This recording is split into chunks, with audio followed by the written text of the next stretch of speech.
Bonjour à tous, donc aujourd'hui dans cette vidéo, nous allons voir quelques nœuds qui pourront être très utiles pendant la navigation. Voici le générique.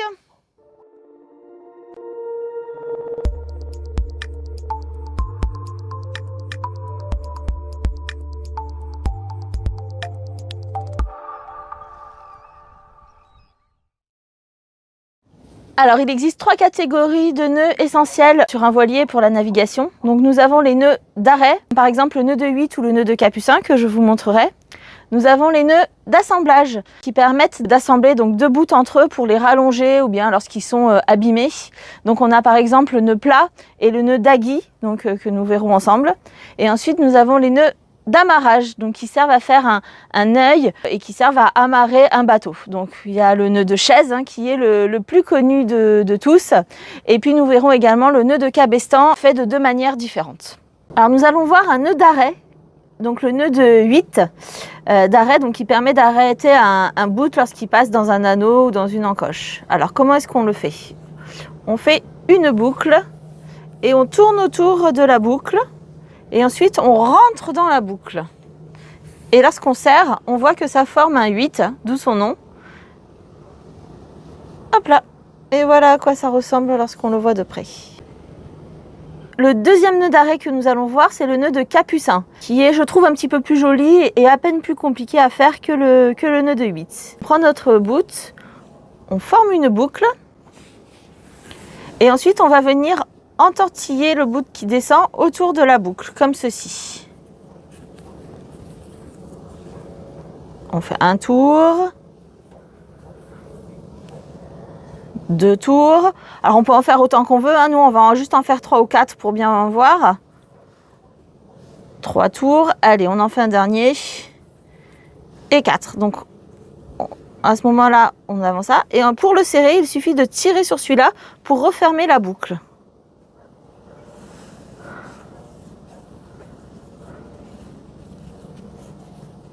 Et voilà notre nœud de capucin, donc, qui est également un nœud d'arrêt.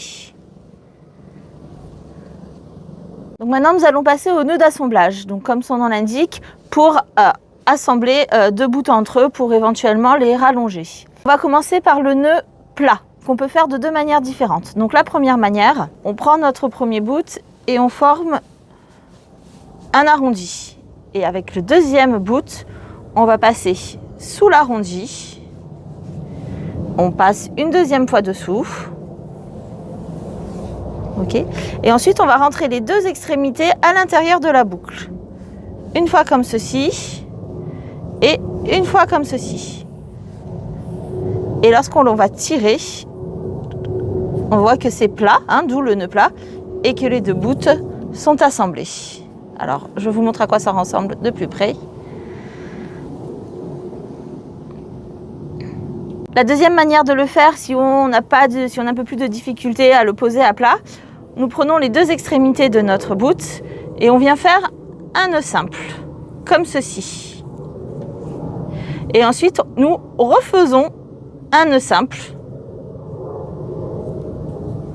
et on vient tirer. Et on voit que ça a la même forme que tout à l'heure, un nœud plat et que nos 2 bouts sont bien assemblés. Donc je vous montre de plus près, ça ressemble exactement au même que tout à l'heure. Deuxième nœud d'assemblage qui s'appelle le nœud d'agui.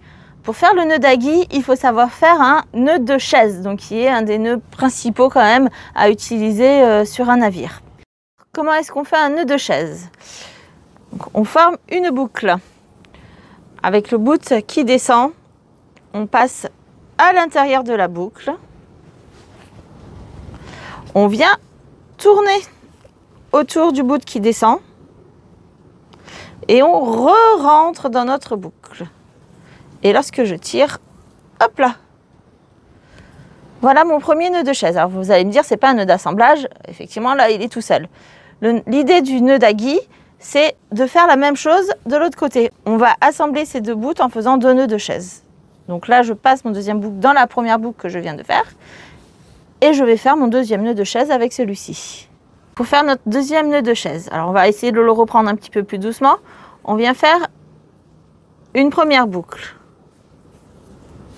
Avec le bout qui descend, si celle-ci passe dessous, celui-ci par-dessus. Ça rentre à l'intérieur. Je viens faire le tour, alors on dit le tour de l'arbre, hein, le tour du bout qui descend. Et ensuite, on re-rentre dans le puits. Donc on doit avoir nos deux bouts ici parallèles et ensuite on tire. Et voilà, notre deuxième nœud de chaise. Et lorsque l'on regarde, on a bien assemblé nos deux bouts en faisant 2 nœuds de chaise.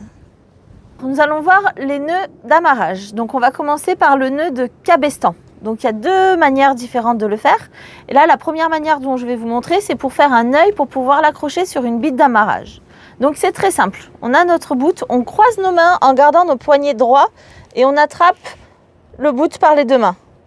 On décroise les mains sans lâcher en gardant nos poignets droits. Et ensuite, on vient recroiser nos poignets par derrière.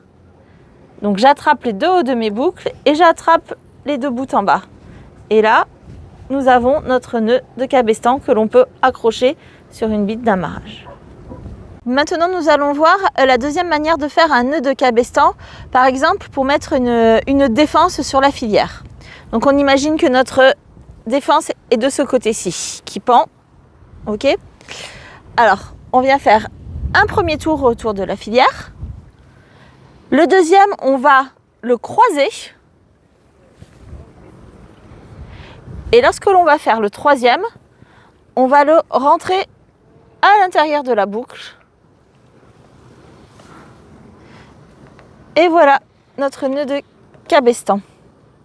On va revoir le nœud de chaise, cette fois-ci autour de la filière. Ça accroche quelque chose, hein, comme si on amarrait quelque chose. Donc on passe notre bout par-dessus la filière. On vient faire notre première boucle. On passe à l'intérieur. On vient faire le tour du bout qui tombe. Et on rentre de nouveau dans la boucle. Et là, on va tirer. Et voici notre nœud de chaise. Donc la particularité du nœud de chaise, c'est qu'il peut être tendu, tendu, tendu au maximum. On pourra toujours réussir à le défaire. Donc comment est-ce qu'on le défait ? Il suffit d'inverser la boucle qui est là. Hop là. Et vous voyez, il se défait ultra facilement. Alors maintenant, on va voir comment est-ce qu'on peut amarrer un bateau, par exemple, lorsqu'on arrive au port. Donc avec un nœud de taquet. Donc voici un taquet. Donc imaginons que le port est juste en face, j'attrape le bout, je commence par faire un tour mort autour de mon taquet. La friction en fait va démultiplier la force et du coup j'aurai besoin de moins forcer pour retenir le bateau.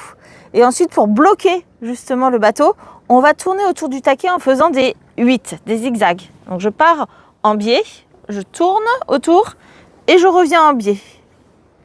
Je tourne autour du taquet et je refais un 8.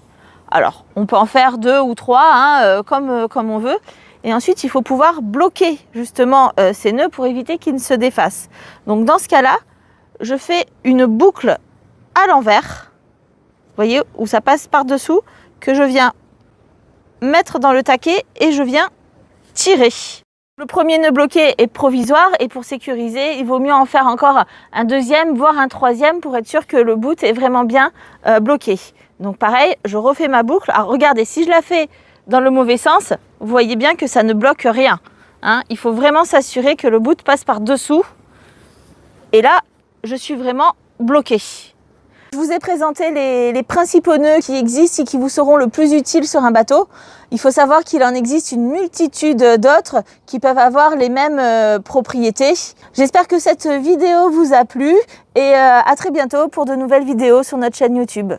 Donc n'hésitez pas à vous abonner à notre chaîne YouTube et je vous laisse avec cette vue magnifique de Porquerolles.